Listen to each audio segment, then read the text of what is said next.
রবীন্দ্রনাথ ঠাকুরের পরিচয়। একদিন তরীখানা থেমেছিল এই ঘাটে লেগে, বসন্তের নূতন হাওয়ার বেগে। তোমরা শুধায়েছিলে মোরে ডাকি, পরিচয় কোনো আছে নাকি, যাবে কোনখানে? আমি শুধু বলেছি, কে জানে।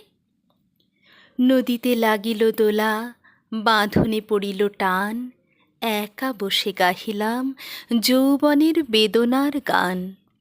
সেই গান শুনি কুসুমিত তরুতলে তরুণ তরুণী তুলিল অশোক। মোর হাতে দিয়ে তারা কহিল, এ আমাদেরই লোক। আর কিছু নয়, সে মোর প্রথম পরিচয়।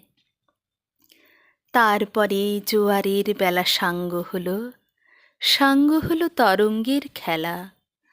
কোকিলের ক্লান্ত গানে বিস্তৃত দিনের কথা অকস্মাৎ যেন মনে আনে। কনক চাপার দল পড়ে ঝুরে, ভেসে যায় দূরে। ফাল্গুনের উৎসব রাতির নিমন্ত্রণ লিখন পাঁতির ছিন্ন অংশ তারা অর্থহারা। ভাটার গভীর টানে তরীখানা ভেসে যায় সমুদ্রের পানে। নূতন কালের নবযাত্রী ছেলে মেয়ে শুধাইছে দূর হতে চেয়ে